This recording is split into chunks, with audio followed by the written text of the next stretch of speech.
Shalom and good morning everyone. ఏ ఇంట కానీ, ఏ దేశంలో కానీ, ఏ వంశంలో కానీ వారి ఇంట పుట్టిన జ్యేష్ఠులు అంటే వారి ఇంటి వారికి సంతోషము, పరలోకపు తండ్రి కూడా సంతోషము. ఎందుకనగా జ్యేష్ఠ సంతానం ఆయనది. ప్రథమ ఫలం ఏదైనా ఆ పరమ తండ్రికి చెందాలి. ప్రథమ ఫలం ఏదైనా ఈ సృష్టిలో మరి మనం కష్టపడి సంపాదించడం, మనకు వచ్చిన మొదటి శాలరీ కావచ్చు, లేకుంటే ఒక ఇంటిలో పుట్టిన ఒక జ్యేష్ఠ సంతానం కావచ్చు, ఏదైనా ఆ పరమ తండ్రికి అది అర్పితమని పరిశుద్ధ గ్రంథము చెబుతుంది. అందుకే ఇది నా కృపావాక్యం మనం చూసుకున్నప్పుడు ఆదికాండము 49వ అధ్యాయము 3వ వచనము, రూబేను, నీవు నా పెద్ద కుమారుడవు, నా శక్తియు నా బలం యొక్క ప్రథమ ఫలమును, ఔన్నత్యాతిశయమును బలాతిశయమును నీవే. తన 12 మంది కుమారులను ఆశీర్వదిస్తూ యాకోబు గారు అంటున్నాడు రూబేనుతో, రూబేను, నువ్వు నా ప్రథమ ఫలము, నా బలం యొక్క ఆరంభము నీవు, నా ఔన్నత్యము నీవే, నా ఏదైనా నా నీవే అని మరి యాకోబు గారు రూబేను ఆశీర్వదిస్తూ అంటున్నాడు. కానీ నువ్వు చేయకూడని పని చేసి అపవిత్రపరిచి నా పడకను ఎక్కకూడని పడకనెక్కి నువ్వు ఆశీర్వాదం కోల్పోయావు.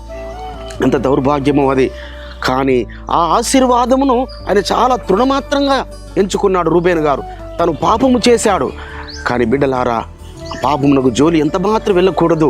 ఎందుకనగా ఆ యొక్క 3 వాగ్దానములు, 3 ఆశీర్వాదములు ఆయన కోల్పోయాడు రూబేను గారు. ఆ జ్యేష్ఠత్వ హక్కును చూడండి, యోసేపు గారు తన ఘటమును పవిత్రంగా కాపాడుకొని, పరిశుద్ధంగా కాపాడుకొని ఐగుప్తు దేశంలో ఉన్నతమైన సింహాసనం ఎక్కాడు. మరి ప్రపంచంలో రాబోయే కరువు నుంచి అనేకులను ఆయన కాపాడాడు. కాబట్టి ఆ యొక్క జ్యేష్ఠత్వ హక్కును ఆయన పొందుకున్నాడు. మరి యాజకత్వ హక్కును లేవి గోత్రికులు పొందుకున్నారు.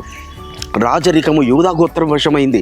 అనగా 3 ఆశీర్వాదాలు కోల్పోయాడు. బిడ్డలారా, మనకు కూడా పరమ తండ్రి ఆ నజరేయుడైన యెహోషువ మెస్సీయ ద్వారా మనల్ని ప్రథమ సంతతిగా ఉండున్నట్లుగా, ప్రథమ ఫలములుగా ఉండినట్లుగా, జ్యేష్ఠులుగా ఉండాలని ఆ పరమ తండ్రి నీ కొరకు, నా కొరకు ఆయన ప్రాణం పెట్టాడు, రక్తము కార్చాడు.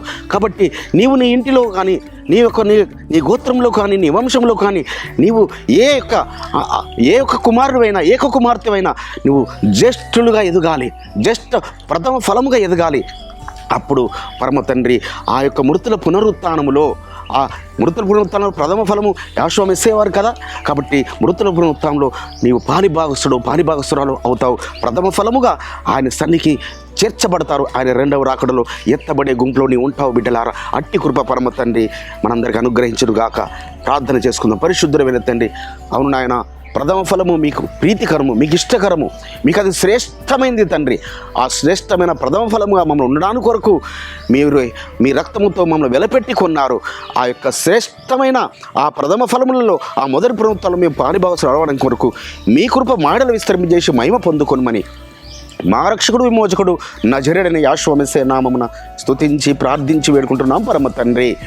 మన పరలోకపు తండ్రియు, మన రక్షకుడును, విమోచకుడును నజరేయుడైన యెహోషువ మెస్సీయ వారి దివ్య సముఖం నుంచి మీకు, మీ కుటుంబాలకు, మీ వంశాలకు శాంతి, సమాధానము, కృపయు మెండుగా కలుగునుగాక. ఆమేన్.